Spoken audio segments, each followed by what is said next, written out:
Ya, penyidik Polri terus menyelidiki aliran dana kasus penipuan yang menjerat Doni Salmanan dan Indra Kents. Sejumlah saksi, mulai dari musisi hingga pengusaha, diperiksa polisi untuk menelisik aliran cuan Crazy Rich dadakan tersebut.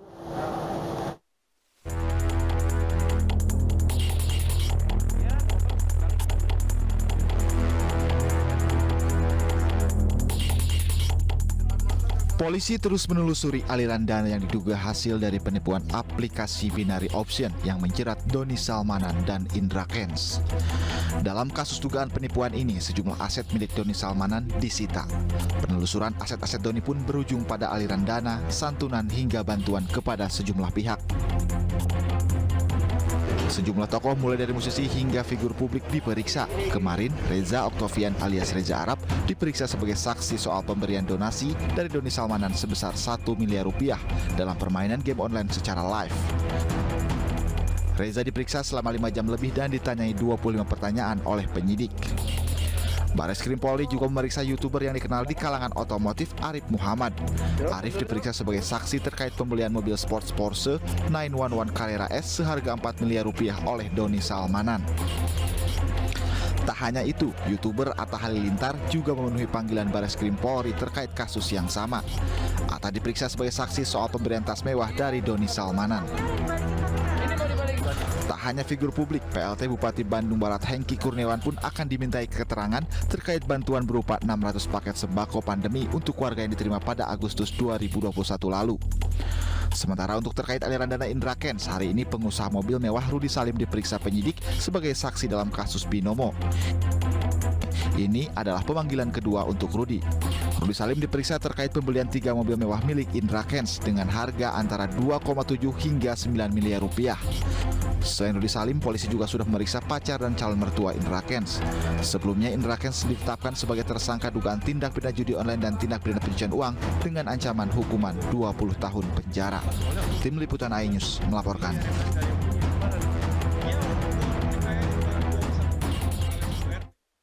Kemana saja cuan yang diduga hasil penipuan Doni dan Indra Kents? Untuk membahasnya sudah bergabung bersama kami Tuti Wahyuningsih, PLT Deputi Pemberantasan PPATK. Selamat sore Bu Tuti, apa kabar? Selamat sore, Mbak Sungsa. Apa kabar? Ya, Bu Tuti, melihat fenomena Crazy Rich muda yang kemudian tersandung pidana, pantauan PPATK, uang mereka ini sebetulnya dari mana, Bu? Ya, pastinya, terima kasih atas pertanyaannya. Pastinya ini merupakan uang yang mereka peroleh dari masyarakat yang berminat untuk mengikuti apa yang mereka tawarkan. Jadi kita saat ini menyebutnya sebagai investasi ilegal, dan memang kita sudah sudah memantau adanya aliran-aliran dana masyarakat kepada sejumlah rekening yang kita duga sebagai pelaku dari apa yang kita sebut sekarang sebagai investasi ilegal. Ya, sebetulnya dari mana sumber pemasukan Indra Kents dan Doni Salmanan ini? Ya, terima kasih. Ini lagi-lagi dari pastinya dari dana masyarakat ya.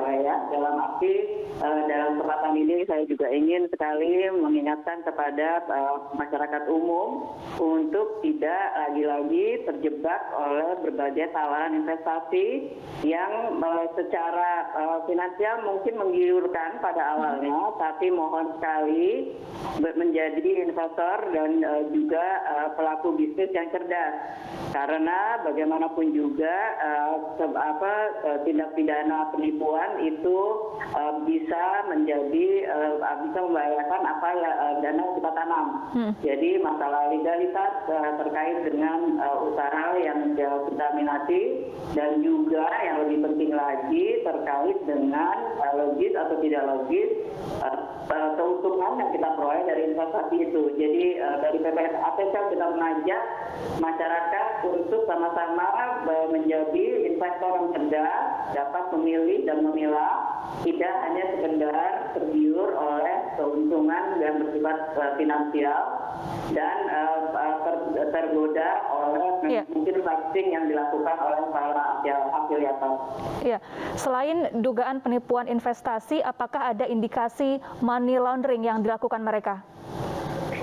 Kita terus menyusuri, memang indikasinya ke arah sana karena ada tindakan-tindakan seperti yang biasa dilakukan terkait dengan tindak pidana pencucian uang, yaitu misalnya menyamarkan transaksi dengan menggunakan misalnya nama-nama yang tidak sepatutnya, baik nama keluarga maupun juga hal-hal yang lain, dan kadang-kadang juga ada yang mungkin agak kurang masuk akal, misalnya terkait dengan misalnya penggunaan nama yang kita ketahui sebetulnya masih balita begitu. Jadi memang kita terus menyusuri Mbak Sasa terkait dengan gerakan dengan aliran dananya, dan kita bekerja sama sepenuhnya dengan aparat penegak hukum, dalam hal ini kepolisian. Iya. Bagaimana dengan penelusuran aset-aset mereka yang ada di luar negeri, Bu? Iya, terima kasih. Jadi memang kami memantau adanya dengan berkoordinasi dengan mitra kerja PPATK di luar negeri, kita menyebutnya Financial Intelligence Unit di luar negeri, diketahui adanya aliran dana ke luar negeri dalam jumlah yang signifikan ke rekening yang berlokasi di berbagai negara. Dan juga kita juga mendapat laporan bahwa penerima dana yang tersebut diduga merupakan pemilik dari platform Binomo. Jadi kita terus bergerak, Mbak, tidak saja menyusuri di dalam negeri, tapi dengan bekerja sama dengan Financial Intelligence Unit dari berbagai negara, kita juga mengejar sampai keluar. Ya. Kemudian apakah ada upaya pengalihan aset dari Doni atau Indra yang sudah ditahan polisi? Kita terus menyusurinya, Mbak, dalam arti memang kita melihat indikasi ke arah sana, tapi jangan khawatir, kita bekerja dengan cepat dan cermat, dalam arti mencoba terus mengupayakan tetap ada terkait dengan recovery aset dari kedua investor afiliator tersebut. Baik, terima kasih Ibu Tuhti Wahyuningsih, PLT Deputi Pemberantasan PPATK telah bergabung bersama kami di iNews Sore.